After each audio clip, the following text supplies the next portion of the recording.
Bonjour tout le monde. Salut les jeunes. Salut la compagnie. Dans une précédente vidéo qui traitait de la prosopagnosie, vidéo que je vous invite à aller voir si ce n'est déjà fait après cette vidéo, je vous avais dit que je ferais une vidéo sur la nyctalopie. Mais avant tout, bien qu'étant moi-même nyctalope, je ne suis pas pour autant un expert sur ce sujet. Je peux vous parler de mon expérience personnelle, mais je ne suis pas pour autant un spécialiste. Je vous conseille vivement, à l'issue de la vidéo, de commencer par vérifier ce que je vous ai dit, mais également d'approfondir le sujet s'il vous a intéressé. Pour commencer, tu pourrais nous dire ce que c'est qu'un nyctalope? C'est un mec qui voit la nuit. Tout à fait. Quelqu'un de nyctalope est quelqu'un doté d'une vision nocturne. Comme les chats. Oui, les chats sont de parfaits nyctalopes. Tu veux dire que tu vois la nuit comme en plein jour? Non, pas vraiment. Je vois la nuit, certes, mais je suis loin de voir aussi bien la nuit que le jour. C'est quoi la différence, mec? Eh bien, le premier point, c'est déjà que la nuit, je ne vois plus du tout les couleurs. Tout ce que je vois est dans les tons de gris et de noir, comme les chats d'ailleurs. Mais eux, leurs yeux sont beaucoup plus adaptés à la vision nocturne que les yeux des humains. Par exemple, ce que l'on peut voir le jour.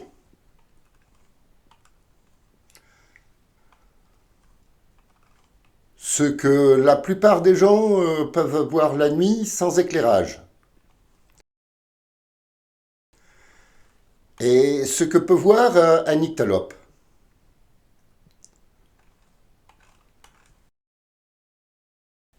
Moi, la nuit, j'y vois que dalle. N'en sois pas si sûr. Mais on va y revenir. Tout d'abord, ça serait bien d'expliquer ce qu'est vraiment un nyctalope. On t'écoute, mec. Donc, bien sûr, tout le monde a compris qu'un nyctalope est quelqu'un qui voit la nuit. Le mot nyctalope vient du grec nyktos, nuit, et ops, voir. Nos yeux utilisent la lumière pour percevoir le monde qui nous entoure. Ils sont tapissés de capteurs de photons qui sont des cellules photoréceptrices que l'on nomme des cônes et des bâtonnets. Les cônes captent la lumière dans la gamme d'ondes visibles allant de 380 à 780 nanomètres, qui part du violet au rouge et comprenant toutes les couleurs de l'arc-en-ciel. Donc, nos yeux sont incapables de voir les ultraviolets ni les infrarouges. Chaque cône ne capte pas la même longueur d'onde. C'est l'association des informations de plusieurs cônes qui nous permet de voir une multitude de couleurs. Sauf chez les daltoniens. Exact. Les daltoniens ont une déficience d'un ou plusieurs cônes entraînant la plupart du temps une confusion du rouge et du vert. Mais le rouge et le vert se retrouvant également dans d'autres couleurs, la quasi-totalité des couleurs ne sont plus les mêmes dans la vision d'un daltonien.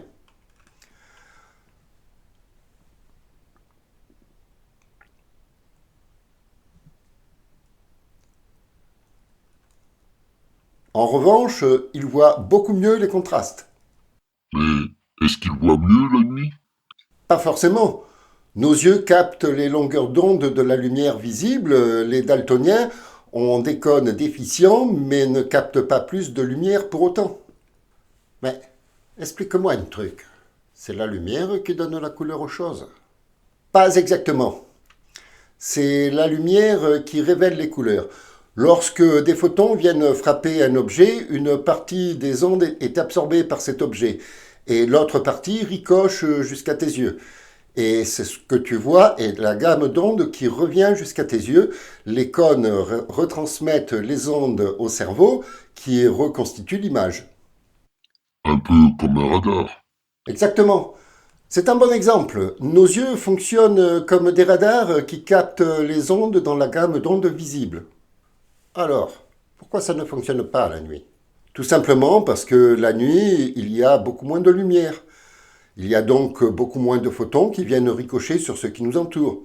Les cônes dans nos yeux ne captent plus assez d'ondes visibles pour y voir correctement. Et pourquoi les chats y voient, Tous les animaux nocturnes peuvent voir la nuit, parce que, premièrement, leurs pupilles se dilatent bien plus que les nôtres, laissant entrer plus de lumière. La nuit, il n'y a pas de lumière. Si, il y a toujours un peu de lumière. Tes yeux ont du mal à la capter, mais il y a toujours un peu de lumière, surtout en extérieur. Plus la pupille de l'œil peut s'ouvrir et plus il y aura de lumière qui entrera. Mais toutefois, pas suffisamment pour permettre à l'œil de distinguer les couleurs, car les cônes ne captent quasiment plus rien dans l'obscurité, ou même dans la pénombre. C'est alors que les bâtonnets prennent du service. Ils sont beaucoup plus sensibles et réactifs que les cônes à de très faibles intensités de lumière. Alors, pour faire simple, les cônes se trouvent au centre de notre vision et les bâtonnets sont autour. Donc, si les cônes ne captent plus rien la nuit, ça devrait laisser une tache sombre là où tu regardes. Au début, oui. Mais plus tes yeux sont dans l'obscurité et plus la pupille de l'œil s'ouvre, laissant rentrer un peu plus de lumière, qui arrive jusqu'au bâtonnet, qui renvoie l'information au cerveau, et le cerveau, progressivement, reconstitue une image de plus en plus nette de ce que tu regardes. Et au passage, en gomme cette tache sombre qui est au centre de ta vision. c'est ce qui se passe chez ces nyctalopes? Ça se passe comme ça pour tout le monde, en fait. Et non, parce que moi, la nuit, j'y vois plus rien. Parce que tu n'es pas assez patient. Qu'est-ce que tu veux dire? Chez le chat, le renard, ainsi que tous les animaux nocturnes, leurs yeux s'adaptent très vite à l'obscurité. C'est quasi instantané. Seulement nous sommes diurnes. Notre vision est basée sur les couleurs, et la nuit, on ne voit plus de couleurs. Nos yeux sont quasiment pas adaptés à la vision nocturne. Mais nous avons quand même un dispositif qui nous permet encore de voir la nuit. Seulement, à comparer aux animaux nocturnes, le nôtre est très lent. Alors, qu'est-ce qu'il faut faire, mec? Lui laisser le temps. À vous qui regardez cette vidéo, faites l'expérience. Allez dans un endroit dépourvu de toute lumière artificielle. Un endroit sécurisé toutefois. Au bord d'une falaise, par exemple, ce n'est pas une bonne idée. Restez à regarder l'obscurité assez longtemps. Le temps peut varier d'un individu à l'autre. Dans un premier temps, vous n'y voyez quasiment rien. Puis très mal. Il vous semble avoir un voile devant les yeux.